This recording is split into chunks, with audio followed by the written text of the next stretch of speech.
The Atlanta sun was already high in the sky, pressing down with that thick southern heat that clings to your skin like a second layer of clothes. Inside Hartsfield-Jackson Airport, the usual hum of travelers filled the air. Rolling suitcases, muffled announcements, the occasional child's laugh cutting through the drone of departure boards. Among them walked a woman who looked like any other weary business traveler. She wore dark jeans, a soft gray t-shirt, and a lightweight jacket slung over one shoulder. Her hair was pulled back in a low bun, no makeup, sunglasses perched on her head. She carried only a small carry-on and a tote bag that had seen better days. To anyone glancing her way, she was just another person trying to get through the day. But this woman wasn't just anyone. She was the CEO of Luxus Hospitality Group, the company that owned over 24 luxury hotels across the country, including the crown jewel, the Luxus Grand in downtown Atlanta. She'd built the company from a single boutique property into a nationally recognized brand known for elegance, service, and attention to detail. She'd done it through long nights, tough decisions, and a quiet determination that never needed to shout to be heard. Today, though, she wasn't here as a CEO. She wasn't here with a driver, a PR team, or even a reservation under her real name. She'd booked a room online the night before under the alias A. Monroe, paid in full and flown in on a commercial flight just like everyone else. Why? Because lately she'd been hearing whispers, quiet complaints from guests, vague notes in customer feedback surveys, even a few offhand comments from employees during site visits. Things like, "I didn't feel welcome," or "the staff seemed surprised to see me." She'd tried to brush it off. Luxus prided itself on inclusivity. Their training manuals said so. Their mission statement said so. But something in her gut told her to see for herself. So here she was, stepping out of a rideshare in front of the Luxus Grand, her own hotel, and feeling a strange mix of pride and nervousness. The building rose 20 stories into the sky, all glass and steel with soft golden lighting that made it glow even in daylight. The lobby inside was exactly as she remembered. Marble floors, a grand chandelier, fresh orchids on every surface, the faint scent of sandalwood and citrus in the air. It was beautiful. It was hers. And yet, as she approached the front desk, she felt a flicker of doubt. Would they recognize her? She hoped not. That wasn't the point. The front desk was manned by 2 young employees. One, a man with neatly combed hair and a crisp white shirt, was helping a couple check in. The other, a woman with sharp eyes and perfectly arched eyebrows, glanced up as the CEO approached. Her smile was polite but didn't quite reach her eyes. "Good afternoon," the woman said, voice smooth but distant. "How can I help you?" "I have a reservation," the CEO said, keeping her tone calm and neutral. "Under A. Monroe." The clerk typed something into the computer, her fingers moving quickly. Then she paused, looked again, frowned slightly. She said, more to herself than to the guest. She clicked a few more keys, then turned to the other clerk, whispering something too low to hear. He glanced over, gave a small shrug, and went back to his own guests. After a long moment, the clerk turned back. "I'm sorry," she said, her voice now tinged with something that sounded almost like regret, but not quite. "It appears we're fully booked tonight. No rooms available," the CEO blinked. "That's strange. I just booked online last night. It showed availability, and I received a confirmation email." The clerk's expression didn't change. "Systems can be delayed," she said smoothly. "Sometimes rooms show as available when they're actually held for VIPs or maintenance. Unfortunately, we truly have nothing left," the CEO didn't argue. She'd been in hospitality long enough to know that fully booked was often code for "we'd rather not." But she stayed still, watching. A few minutes later, a well-dressed couple, man in a tailored suit, woman in a designer dress, walked up to the desk. The same clerk greeted them with a warm, genuine smile. "Welcome back, Mr. and Mrs. Langston. We've been expecting you. Your suite is ready." The CEO's stomach tightened. She watched as they were handed key cards, offered chilled towels, and escorted toward the elevators by a bellhop who appeared out of nowhere. No questions, no systems delayed, just seamless 5-star service. She stepped to the side near a potted palm tree and pretended to check her phone. Her heart was pounding, but her face gave nothing away. She'd faced boardroom battles, investor meltdowns, even a near bankruptcy during the pandemic. But this felt personal. Not because she'd been denied a room. She could easily call her assistant and have a suite cleared in minutes. but because she knew with chilling certainty that if she'd arrived in a designer dress with a luxury handbag and high heels, the story would have been different. It wasn't about the clothes, really. It was about what the staff assumed those clothes represented: status, wealth, belonging, and what they assumed her simple outfit didn't. She thought about the hundreds of employees who worked in this building: the housekeepers, the kitchen staff, the security guards, many of them people of color working hard to keep this place running. Did they ever feel the same sting? Did guests treat them differently based on how they looked? Did management turn a blind eye? She walked out of the lobby slowly, the automatic doors sliding open with a soft hiss. Outside, the city buzzed around her. Honking cars, people rushing to meetings, street vendors calling out specials. She stood on the sidewalk for a full minute, breathing in the warm air, letting the noise wash over her. Anger flickered inside her, hot and sharp, but she pushed it down. Anger wouldn't fix this. Shame wouldn't either. What she needed was clarity, evidence, and then action. Back in her rideshare, she pulled out her phone. Not to call corporate, not to vent. She opened her email and typed a short message to her head of operations. Initiate Protocol Echo. Full review of Atlanta Grand front desk logs, reservation system, and guest complaints from the past 6 months. Discreetly. I'll be in the office tomorrow. Protocol Echo was something she'd created years ago. A silent audit tool for situations exactly like this. No names, no accusations, just data. Cold, hard facts. As the car pulled away from the curb, she looked back at the hotel one last time. The golden lights reflected in the glass, beautiful and inviting. But now she saw something else beneath the shine, a crack in the foundation. And cracks, if left unattended, could bring down even the grandest buildings. She didn't feel sorry for herself. She felt responsible. This was her company. Her name was on the door, even if no one at the front desk knew it. And if her guests, any of them, were being made to feel unwelcome in a place she'd built to feel like home, then she had failed them. Not just as a business leader, but as a human being. The rest of the afternoon passed in a blur. She checked into a small, unassuming hotel a few blocks away. Nothing fancy, just clean and quiet. In her room, she sat on the edge of the bed and stared out the window at the Atlanta skyline. The Luxus Grand stood out among the buildings, proud and gleaming. She thought about the clerk's face, the practiced smile, the slight hesitation, the way her eyes had flickered toward the security camera before delivering the "no vacancy" line. It wasn't malice, maybe, more like habit, a reflex built from years of subtle cues, unspoken rules, maybe even pressure from management to maintain the brand image. But that didn't make it okay. In fact, it made it worse because habits like that were harder to break. They lived in the culture, not just in one person. She pulled out her laptop and began going through old guest surveys.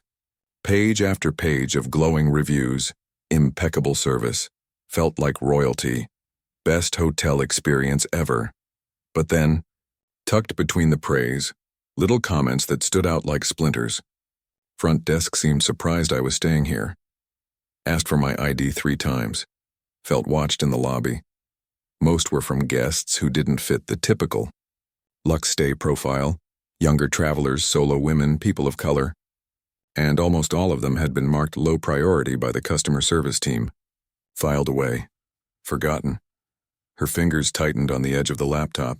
This wasn't just about one bad shift. This was a pattern. And patterns meant systems. Systems she'd helped create, or at least allowed to exist. She closed the laptop and lay back on the bed staring at the ceiling. Tomorrow she'd go to the office. She'd look at the data. She'd talk to HR. She'd find out how deep this went. But tonight she let herself feel it. The disappointment. The frustration, the quiet fury that came from realizing your own house wasn't as safe as you thought. And then, slowly a new feeling rose to the surface. Not anger, not shame, purpose. Because if anyone could fix this, it was her. She'd built this company from nothing. She knew every bolt, every beam, every policy. And if the foundation was cracked, she wouldn't just patch it. She'd rebuild it. Stronger, fairer, truer to what she'd always believed hospitality should be. She got up, walked to the window, and looked again at the Luxus Grand, glowing in the distance. Tomorrow she'd go back. Not as a guest, not as a CEO in a suit, But as someone who refused to let her legacy be defined by a front desk clerk's assumptions, she smiled faintly. They had no idea who they'd just turned away, and soon they would. The next morning, the corporate offices of Luxus Day Hospitality Group hummed with its usual rhythm. Keyboards clicking, hushed phone calls, the scent of strong coffee drifting from the break room. But in the corner office on the top floor, the air felt different. Heavy. Quiet. The CEO sat at her desk, back straight, eyes fixed on 3 open windows on her laptop screen. One showed reservation logs from the Atlanta Grand. Another displayed internal guest complaint reports. The third held security footage, grainy but clear enough, of her standing at the front desk the day before, being told there were no rooms. She hadn't slept much.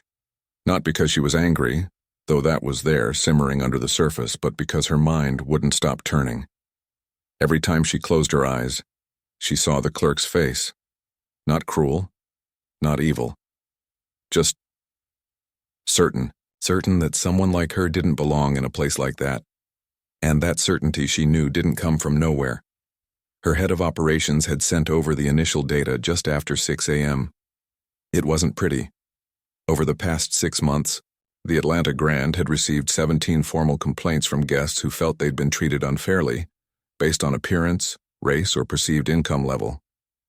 Only 2 had been escalated beyond the front desk manager. The rest, marked resolved with notes like guest misunderstanding or service delay due to high occupancy. But occupancy records told a different story. On the nights those complaints were filed, the hotel had been at 68%, 72%, even 81% capacity, nowhere near full. She scrolled through one complaint in particular. A woman traveling alone for a conference had been asked to prepay for her entire stay in cash, despite having a corporate credit card on file. When she questioned it, the clerk said, "It's policy for certain bookings." There was no such policy in the company handbook. Another guest, a man in his 50s visiting his daughter at college, was told the pool area was closed for private event when he tried to use it, even though no event was scheduled. Security footage showed him lingering near the entrance, looking confused before walking away. 10 minutes later, a group of well-dressed guests strolled in without being stopped. The CEO leaned back in her chair and rubbed her temples. This wasn't just bad service. This was something deeper, something systemic. And the worst part? No one in leadership seemed to care. Or worse, they knew and chose to ignore it. She picked up her phone and dialed HR. "I need to see every personnel file for the Atlanta Grand's front office staff," she said, her voice calm but firm. "Especially performance reviews and any notes about guest interactions. And pull all training completion records. I want to know who's been through bias awareness training and who skipped it." By noon, a thick digital folder landed in her inbox. She opened it slowly, like peeling back layers of a wound. The general manager of the Atlanta property, a man who'd been with the company for 12 years, had consistently praised his front desk team for maintaining brand standards and curating a premium guest experience. In his annual reviews, he'd written things like, "Our clientele expects a certain ambiance. Staff understand how to preserve that." Ambiance. The word made her stomach twist. What did that really mean? Who got to decide what premium looked like? And who got left out? She dug deeper. Found an internal memo from 2 years ago, sent by the GM to his supervisors. If a guest appears disheveled, overly casual, or potentially disruptive, use discretion and check-in. Better to lose one booking than risk the comfort of our regulars. There was no definition of disheveled, no guidelines, just discretion. And discretion, she knew, was where bias thrived. She called the GM directly. No warning, no preamble. "Tell me about yesterday," she said when he answered, voice bright with false cheer. There was a pause. "Yesterday, ma'am, everything ran smoothly. We had a full house. You turned away a confirmed guest," she interrupted. "Said you were fully booked, but you checked in the Langstons an hour later, and your occupancy was under 75%. Silence. Then a nervous laugh. "Oh, that must have been a system glitch. You know how it is. Computers don't always sync in real time." "I was that guest," she said quietly. The line went dead quiet. She could almost hear his breath catch. I didn't recognize you, he stammered. You looked different. Different how? She asked. Because I wasn't wearing a suit? Because I didn't arrive in a black car with a driver? No, of course not. It's just, we have protocols for unexpected visits. You would have what? She cut in. Given me a room? Or called corporate to confirm I was really me? Would you have done that if I'd walked in looking like the Langstons? He didn't answer. She exhaled slowly. I've reviewed your team's complaint logs, the training records, your memos. This isn't about one mistake, this is a pattern, and it stops now. But ma'am, he said, voice rising slightly, we're protecting the brand. Our high-end guests expect exclusivity. If we let just anyone in... Just anyone? She repeated, the words sharp as glass. You mean people who don't look like your high-end guests? People who dress comfortably after a flight? People who are black or young or traveling alone? I didn't say that, he mumbled. You didn't have to, she said. It's in every decision you've made, and it's hurting this company, more than you realize.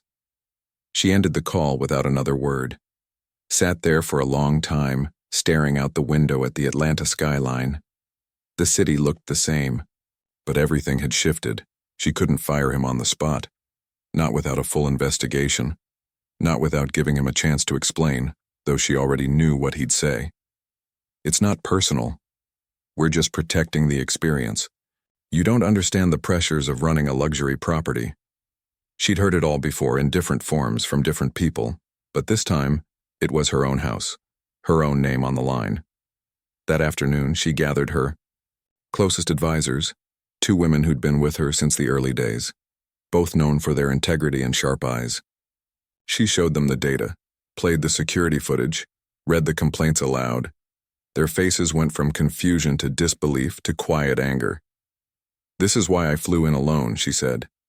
Because if I'd come with my title, my car, my team, I never would have seen this. They would have rolled out the red carpet. But real guests don't get that luxury. They get judged in 3 seconds flat.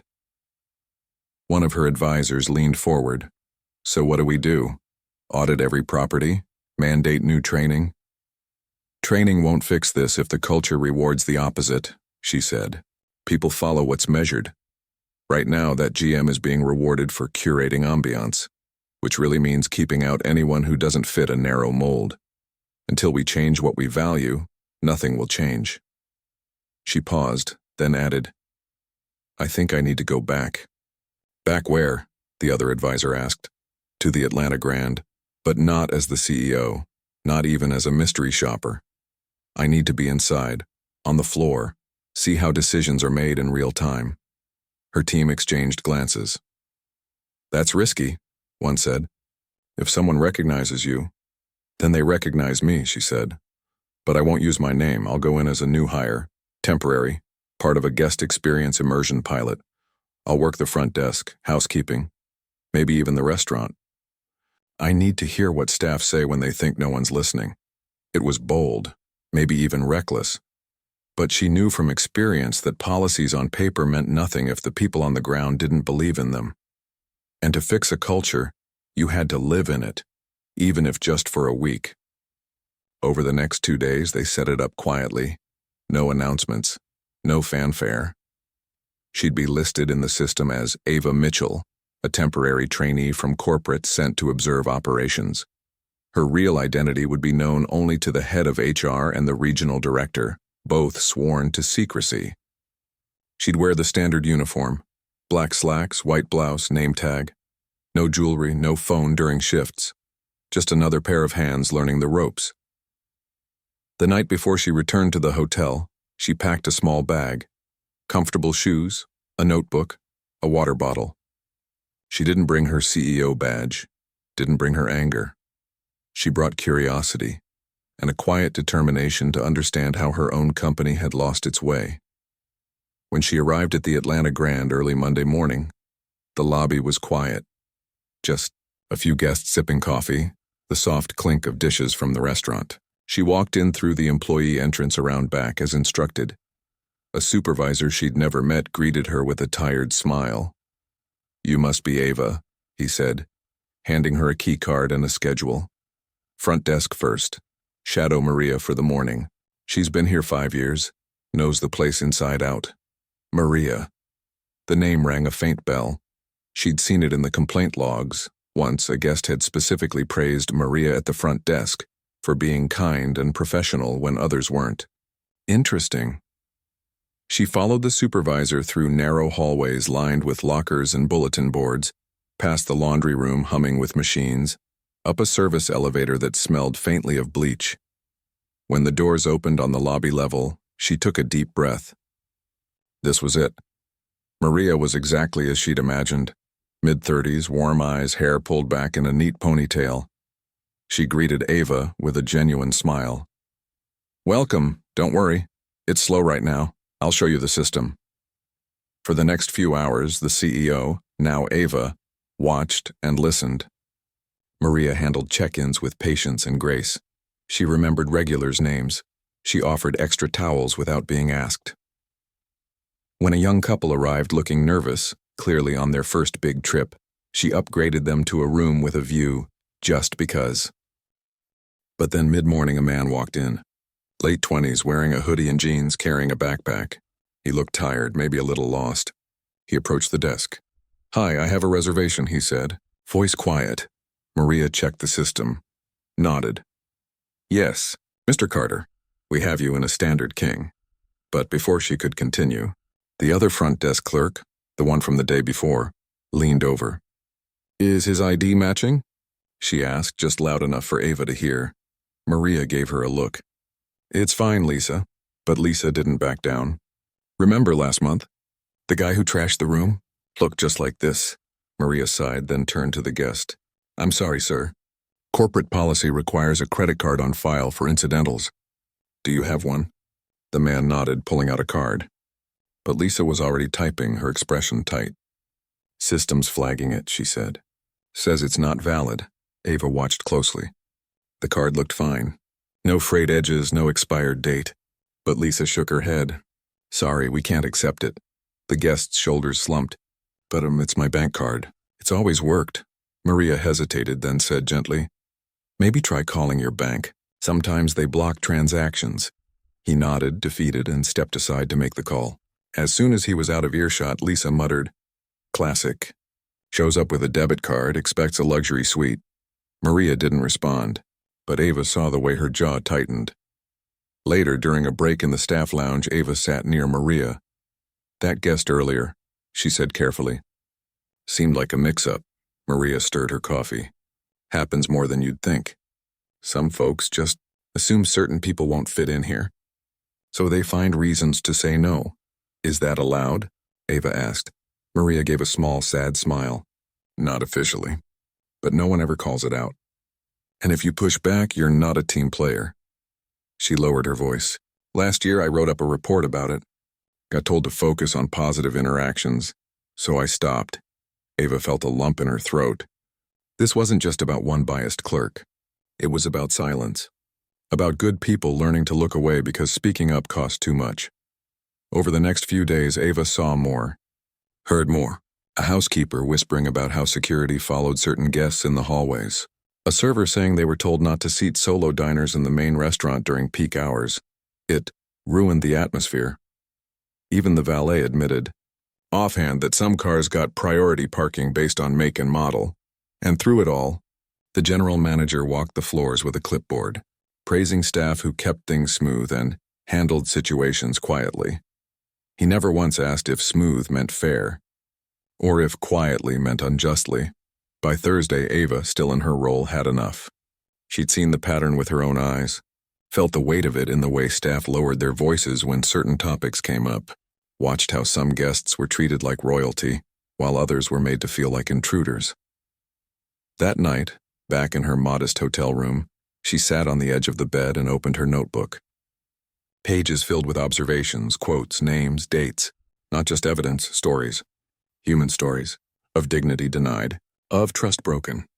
Of a company she loved slowly betraying its own promise. She knew what she had to do next. But it wouldn't be a firing. It wouldn't be a memo. It would be something bigger. Something that would force everyone, staff, guests, even herself, to see the truth. And when she stood up, walked to the window, and looked once more at the glowing silhouette of the Luxestate Grand, she didn't see a building anymore. She saw a mirror, and it was time to clean. It Friday morning arrived with a strange kind of quiet at the Atlanta Grand. The usual bustle of checkouts and fresh arrivals was there. But something in the air felt different, like the calm before a storm no one could quite name. The CEO, still going by Ava, arrived through the employee entrance just after 7, her uniform crisp, her notebook tucked in her bag. She'd spent the night not sleeping but planning, not with spreadsheets or strategy decks, but with something far more human: empathy, clarity, and a quiet kind of courage. She knew she couldn't stay undercover much longer. The week was almost up, and if she left without acting, nothing would change. The same guests would be turned away. The same staff would stay silent. The same culture would keep growing in the dark, like mold behind a beautiful wall. But how do you fix something this deep without breaking people in the process? That was the question that had kept her awake. She didn't want a shame. She didn't want revenge. She wanted transformation. And transformation, she'd learned long ago, doesn't come from the top down like a hammer. It grows from the ground up, like a tree. So she made a decision that surprised even her. Instead of returning to corporate and issuing orders, she would stay. Not as Ava the trainee, not yet as the CEO, but as someone who would listen, really listen, to the people who kept this hotel running every single day. Her first stop that morning was the housekeeping wing. She found the team gathered for their daily huddle, tired but ready. She didn't introduce herself as management. She just asked if she could join them for a few rooms. The supervisor, a woman with kind eyes and hands rough from years of work, nodded. Sure, grab a cart. For the next 2 hours, she pushed a cleaning cart down the hallways, changed sheets, wiped mirrors, restocked toiletries.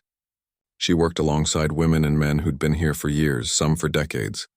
At first they were polite but distant, but as the morning wore on, and she kept working without complaint, without rushing, without acting like she was above the task, the walls began to come down. One housekeeper, older with silver-streaked hair, glanced at her. "You're not like the other corporate folks," she said quietly. "How so?" Ava asked, folding a towel. "They come in, take notes, leave. Never touch a thing. You're doing the work." "I want to understand it," Ava said simply. The woman nodded. "Most folks don't care what we see, but we see everything. Who gets treated like gold? Who gets watched like they'll steal the soap? We hear the front desk talk. We see the looks." Ava paused. "Do you ever say anything?" The woman gave a small, tired laugh. "To who, the manager?" "He says, stay in your lane." "My lane is clean rooms. Not complaints, but it's not right," Ava said. "No," the woman agreed, "but right don't pay the bills." Later, in the staff break room during lunch, Ava sat with a group of kitchen workers. They talked about how certain guests got extra desserts, complimentary champagne, even room upgrades just for looking a certain way. Others asked for extra pillows and were told, "We'll see if we have any left." One young dishwasher, barely out of his teens, said, "I saw a lady yesterday. She looked like she'd been traveling all night. Asked for a late checkout. They said no. But 10 minutes later, some guy in a suit asked, and they gave him till 4 p.m., no questions. No one argued.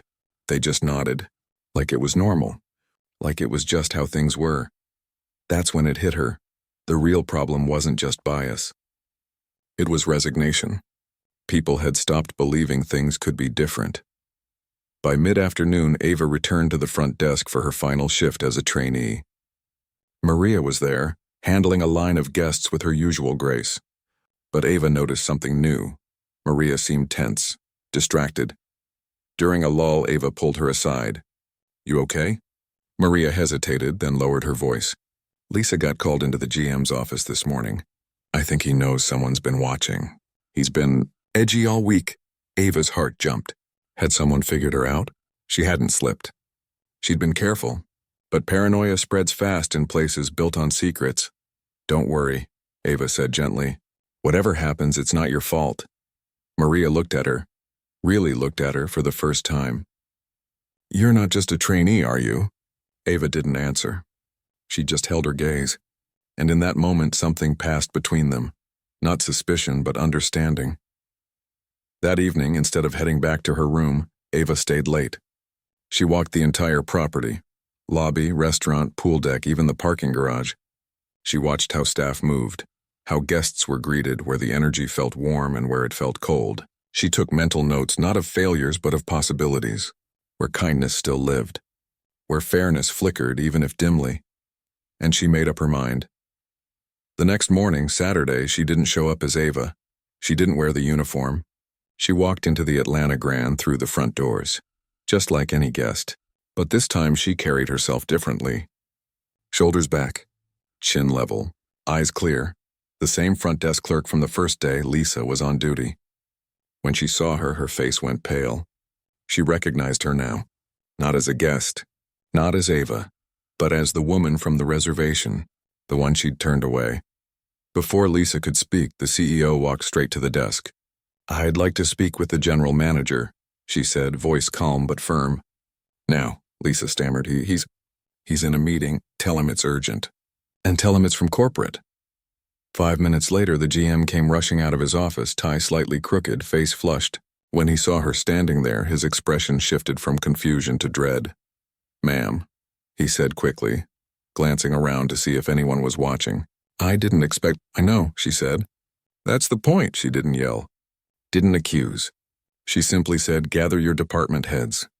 Front desk, housekeeping, security, food and beverage. Meet me in the grand ballroom in 30 minutes. His eyes widened. "The ballroom? But it's not set up. Just do it." She walked away before he could argue, heading straight for the ballroom herself. It was empty. Vast, with high ceilings and soft carpet. She stood in the center and took a deep breath. This was it. No more hiding. No more pretending. One by one, the staff trickled in, confused, nervous, whispering to each other. Some recognized her from photos in company newsletters. Others had no idea who she was. Maria came in last, standing near the back, arms crossed, watching silently. When everyone was seated, the CEO stepped to the front. No podium, no slides, just her. "I've spent the last week working here," she began, voice steady. "Not as a CEO, as a trainee, as a housekeeper, as someone trying to understand what it's really like to work and stay in this hotel." A murmur went through the room. Lisa looked like she might faint. "I saw things I'm proud of," she continued. "People going out of their way to make guests feel welcome. Staff helping each other during busy shifts. Small acts of kindness that never make it into reports." She paused. "But I also saw things that broke my heart. Guests treated like they didn't belong. Staff told to use discretion, which really meant use judgment based on how someone looks. And good people, staying quiet because they thought speaking up would cost them their jobs." She looked around the room, making eye contact with as many as she could. "This isn't just about one hotel. It's about who we say we are as a company, and right now our actions don't match our words." Then she did something no one expected. She walked over to Maria, who was still standing in the back. "You've been here 5 years," she said. "You've filed reports about unfair treatment. You've stood up for guests when others wouldn't. And you've done it without fanfare, without reward." Maria's eyes filled with tears. "I just tried to do the right thing." "That's exactly what we need more of," the CEO said. Then, turning to the stunned room, she announced, "Effective immediately, Maria will serve as interim general manager of the Atlanta Grand." Gasps, whispers. Lisa looked like she'd been slapped. "But she's not management level," the old GM stammered. "She's exactly the right level," the CEO said firmly, "because leadership isn't about titles. It's about character. And Maria has shown more of it in 1 week than some have in 10 years.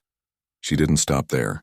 "Starting Monday, every executive at Luxestay, including me, will spend 1 week working in an entry-level role at one of our properties. Not observing, not evaluating, working cleaning rooms, taking reservations, serving meals. We will see what you see, feel what you feel." She looked at the housekeeping supervisor, the dishwasher, the security guard, all of them now sitting a little taller. "And we're launching a new program, the Guest Equity Initiative. Every guest complaint about unfair treatment will be reviewed by a new team reporting directly to me. We'll implement anonymous feedback kiosks in every lobby, and we'll partner with outside experts to rebuild our training, not just on service, but on dignity, respect, and unconscious bias." She paused, letting it sink in. This isn't punishment, it's healing.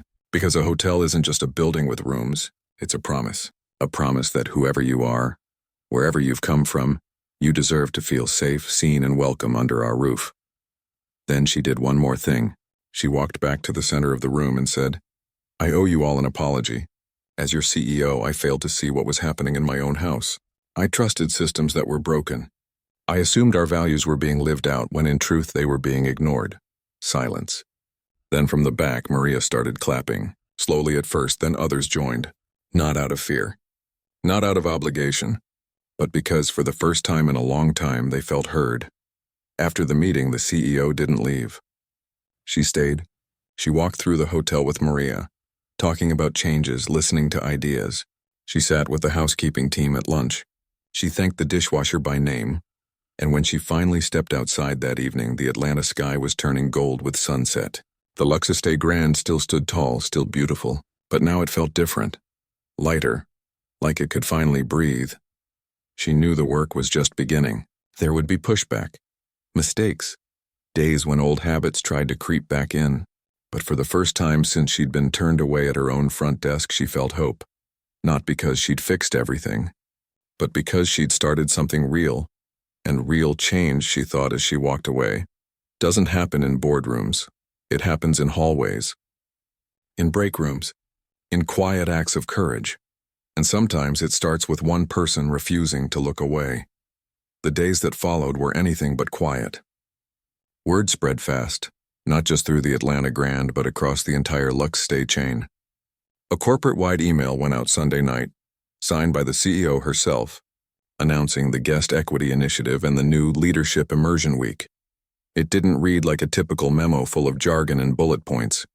It read like a letter, honest, personal, full of words like, "I was wrong, we can do better, and your voice matters." By Monday morning, every property was buzzing. Staff gathered around break room tables reading the message on their phones, some skeptical, others cautiously hopeful. At the Atlanta Grand, Maria, now interim general manager, walked the floors with a new kind of quiet confidence. She wasn't strutting. She wasn't shouting orders. She was listening, asking questions, making eye contact. And for the first time in years, people felt like someone in charge actually saw them. The CEO didn't vanish after her announcement. She stayed in Atlanta, not in a suite, but in a modest room on the 7th floor, paid for out of her own pocket. She showed up early each morning, not as a visitor but as a participant. On Tuesday, she put on a housekeeping uniform again and spent the morning cleaning rooms alongside the team. She didn't make a show of it. She just worked, folding towels, wiping counters, changing linens. When one of the veteran housekeepers joked, "You sure you used to sign paychecks?" she laughed and said, "Today, I'm just here to learn how to fold a fitted sheet properly." That small act, doing the work without fanfare, meant more than any speech. But the real test came on. Wednesday, a guest arrived mid-morning. Woman in her 60s, dressed in simple clothes, carrying a worn suitcase. She approached the front desk, reservation in hand. The clerk on duty, a new hire who'd only started last month, glanced at her, then at the system, then hesitated. Old habits die hard. The guest noticed. Her shoulders tensed. She'd been here before, in other hotels in other cities. She knew that look. But before the clerk could say anything, Maria stepped in. Not with authority, but with warmth. "Welcome. I'm Maria, the manager. Let me help you with that." She checked the reservation herself, smiled, and said, "Your room's ready, and it's got a lovely view of the park. I think you'll enjoy it." The guest blinked, surprised. "Oh, thank you." As she walked toward the elevators, she turned back. "You know, I almost didn't book here. After what happened last time, I stayed in a luxury hotel." Maria nodded. "I'm glad you gave us a chance." That moment, small, quiet, human, was exactly what the CEO had been hoping for. Change wasn't just in policies. It was in pauses, in second chances, in choosing kindness over assumption. Later that afternoon, the CEO met with a team from a national civil rights organization specializing in workplace equity. They weren't there to shame or investigate. They were there to help rebuild. Together, they reviewed every step of the guest journey, from booking online to checking out, and asked one simple question at each point. Could someone feel unwelcome here? And if so, why? They found more cracks than anyone expected. The website photos showed only certain kinds of guests, young, stylish, mostly white. The preferred guest program had vague criteria that could easily be applied subjectively. Even the background music in the lobby, soft jazz, elegant but cold, felt unwelcoming to some guest who said it made them feel out of place. None of it was intentional malice. But intention didn't matter if the impact was harm. By Thursday, the first wave of changes rolled out. New training modules replaced the old customer service scripts. Instead of how to handle difficult guests, the new title was How to Welcome Every Guest. Role-playing scenarios included situations like, a guest arrives in work clothes after a long shift. How do you greet them? Or a family with children is checking in late. How do you make them feel valued? And the feedback system changed too. No more buried complaint forms. Now every guest received a simple text after checkout. Did you feel respected and welcome during your stay? Reply yes or no. If no, we'd like to hear more. Responses went straight to a new team, diverse, trained in trauma-informed listening, who followed up personally. But the most talked about change was the Leadership Immersion Week. The following Monday, the CFO showed up at a luxe stay in Chicago, wearing a kitchen apron, chopping vegetables alongside line cooks. The head of marketing worked the front desk in Miami, fumbling with the reservation system but listening intently to every guest interaction. And the CEO? She returned to the Atlanta Grand, not as a trainee this time, but as part of the security team for a day, walking the halls, observing, learning how safety protocols could sometimes feel like surveillance to certain guests. It wasn't easy. Some executives grumbled. This is a waste of time, one muttered off record. I have budgets to manage. But when they came back to corporate, something had shifted. They'd seen the exhaustion in a housekeeper's eyes after 12 hours. On her feet, they'd felt the pressure of a front desk clerk trying to please both guests and managers with conflicting expectations. They'd heard the quiet pride in a bellhop's voice when a guest said, "You made my day." Empathy, it turned out, couldn't be taught in a seminar. It had to be lived. Back in Atlanta, Maria was thriving, not because she had a fancy title, but because she had trust. Staff started coming to her with ideas. One housekeeper suggested placing welcome notes in rooms for solo travelers. A server proposed a community table in the restaurant for guests dining alone, so no one felt isolated. Even Lisa, the clerk who'd turned away the CEO, requested a meeting. She didn't make excuses. She just said, "I didn't realize how much my assumptions hurt people. I want to do better." Maria didn't forgive her on the spot, but she gave her a chance. Assigned her to co-lead a bias awareness session with a guest from the civil rights team. It was uncomfortable, awkward, but real. Then came the Friday that changed everything. The CEO had planned a small gathering in the hotel's garden courtyard. A thank you for the staff who'd spoken up, stayed steady, and believed change was possible. Just coffee, pastries, and open conversation. But when she arrived, she found the space transformed. Not with corporate banners or staged photos, but with handmade signs from the staff. Everyone belongs here. Service with respect. Seen, heard, welcome. And in the center, a single chair with a nameplate for the guest who almost didn't come back. Tears welled in her eyes. This wasn't her doing. This was theirs. As people gathered, a woman approached her, older, with kind eyes and silver hair. It was the housekeeper she'd worked alongside during her undercover days. "I heard what you did," the woman said softly. "Not just the big stuff, but the small things, like remembering my name, like asking how my daughter's doing." "I meant it," the CEO said. The woman nodded. "Most folks in your position, they fix the problem and leave. But you stayed. You listened. That's what made the difference." Later that afternoon, as the sun dipped low and golden light spilled across the courtyard, the CEO stood to speak, not from a podium, but from the circle. "I came here thinking I needed to fix a hotel," she said. "But what I really needed to fix was myself. I'd gotten so caught up in growth, in numbers, and reputation, that I forgot the heart of hospitality. It's about people. Not perfect rooms, not flawless service, people." She looked around at the faces, housekeepers, chefs, front desk agents, security guards, managers. You didn't wait for permission to be kind. You didn't need a new policy to treat someone with dignity. You did it anyway, even when it was hard. And that's what's going to heal this place. Then she made one final announcement, one that stunned even her own team. The Atlanta Grand will host a community night next month, she said. Open to everyone. Local artists, small business owners, neighbors, especially those who've never felt welcome in a place like this. We'll serve food, share stories, and listen. This hotel isn't just for paying guests. It belongs to this city. Silence. Then applause, not polite but deep, heartfelt. Afterward, as she walked back through the lobby, she passed the front desk. Lisa was on duty. Their eyes met. No words were needed. But Lisa gave a small, genuine nod. Not of fear, of respect. That night, the CEO sat alone in her room, journal in hand. She wrote, "Real leadership isn't about control.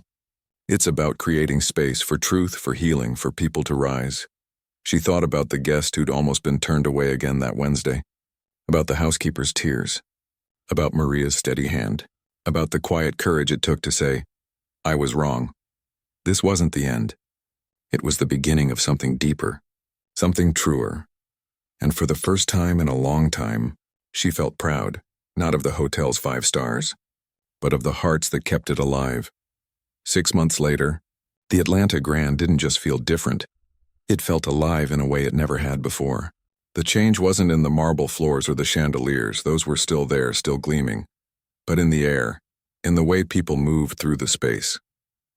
Guests lingered in the lobby not because they were waiting, but because they wanted to. Staff greeted each other by name, not just title. And the front desk? It no longer felt like a gate, but a doorway, open, warm, and ready for anyone who walked through. The CEO stood near the grand staircase, watching quietly. She wasn't here for a meeting or an inspection. She was here for the community welcome night, the event she'd promised that evening in the courtyard. Tonight, the hotel wasn't just hosting paying guests. It was opening its arms to the city. Outside, the sidewalk buzzed with people arriving, not in limousines or luxury sedans, but in buses, on bikes, in well-worn shoes. Local artists set up easels in the garden. Food trucks lined the street, offering everything from soul food to vegan tacos. Inside, the ballroom had been transformed. String lights hung from the ceiling. Mismatched chairs formed cozy circles, and tables displayed handmade goods from neighborhood vendors, candles, soaps, pottery, jewelry. There were no VIP sections, no velvet ropes, just space for everyone. She spotted Maria near the entrance, greeting guests with that same calm warmth she'd shown the woman in simple clothes months ago. Now, as the official general manager, no longer interim, she moved with quiet authority, but her smile was the same, real, present. A young woman approached the CEO, holding a small canvas. "I heard this place used to turn people like me away," she said, voice steady but eyes searching. "Is it really different now?" The CEO didn't give a corporate answer. She just said, "Come in and see for yourself." The woman stepped inside and her face softened. "It feels like I belong." That was the moment the CEO had been waiting for. Not applause, not headlines. Just that quiet sigh of relief when someone realizes they're safe. Over the next few hours, the hotel filled with laughter, music, and conversation. A jazz trio played near the bar. No cover charge, no dress code. Kids ran between tables, chasing bubbles blown by a staff member dressed as a friendly dragon. Elders sat in comfortable chairs, sipping sweet tea and sharing stories with hotel employees who'd pulled up stools to listen. At one point, the CEO found herself sitting with the housekeeper, the one with silver-streaked hair who'd once told her, "Right, don't pay the bills." Now that woman was beaming, holding a small award, Community Heart of the Hotel, voted on by her co-workers. "You did this," the housekeeper said, squeezing her hand. "You gave us permission to care out loud." "No," the CEO replied. "You did it. I just got out of the way." Later, during a short program on the small stage, Maria stepped up to speak. No script, just truth. "A year ago," she began, "I watched good people stay silent because they thought their voice didn't matter. I did it too. But then someone showed us that leadership isn't about who's at the top.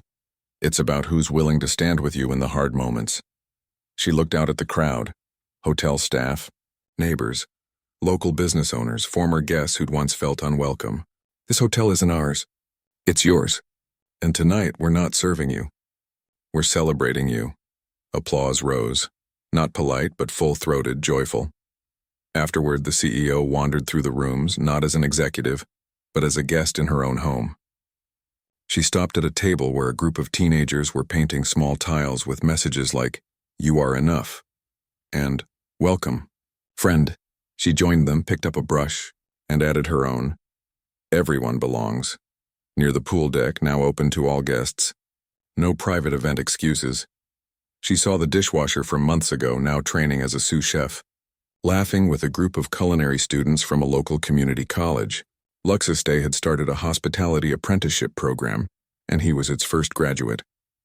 Back in the lobby, she paused by the front desk. Lisa was on duty again, but everything about her was different. Her posture was open. Her voice was warm. When a young couple arrived, clearly nervous and dressed in thrift store clothes for their first anniversary trip, Lisa didn't hesitate. She upgraded them to a room with a view, handed them a welcome basket with local treats, and said, "Enjoy your night. You deserve it." The CEO watched them walk away, holding hands, eyes wide with wonder. She remembered how she'd felt that first day, turned away, invisible, small. And now here in the same space, someone else was being told, "You matter." That was the real victory. Not the press coverage, though there had been plenty.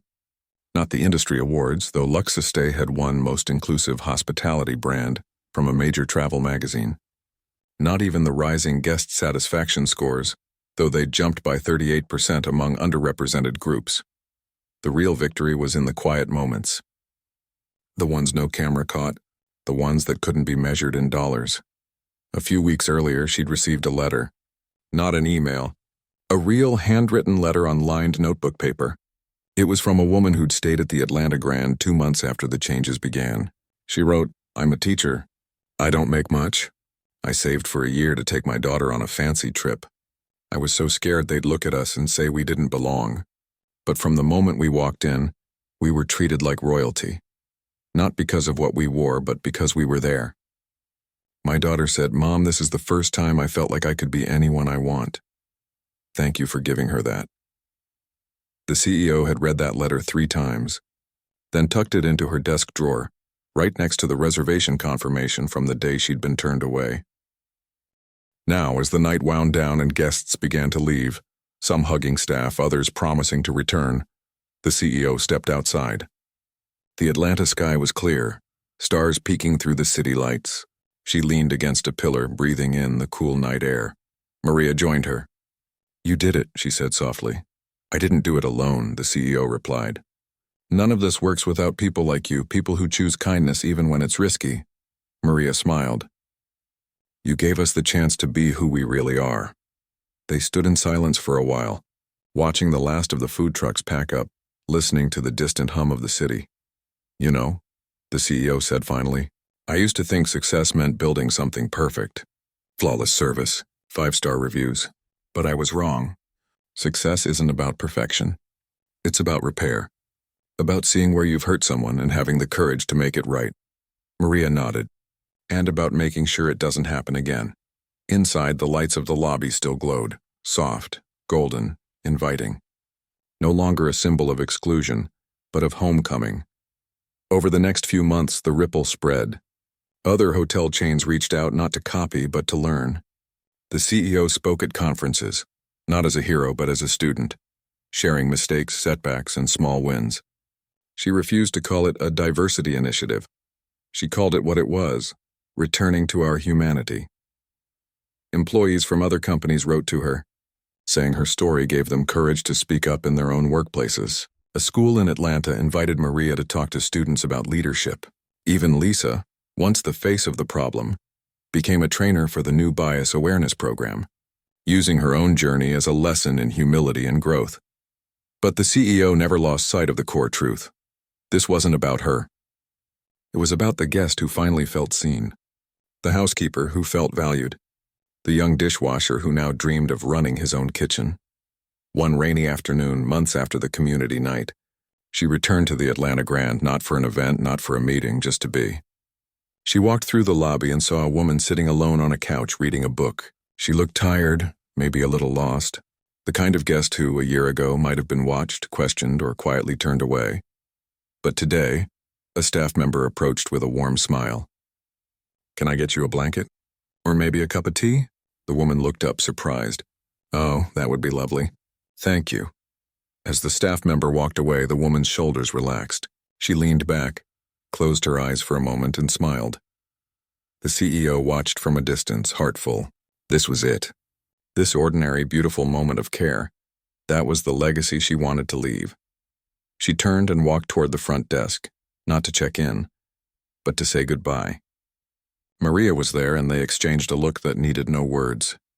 "You staying?" Maria asked. "No," the CEO said, "but I'll be back." And as she stepped out into the Atlanta rain, she didn't look back at the grand building with pride in its size or its shine. She looked back with gratitude for the people inside who chose every day to make it a place where everyone belongs, because in the end, that's what hospitality really is.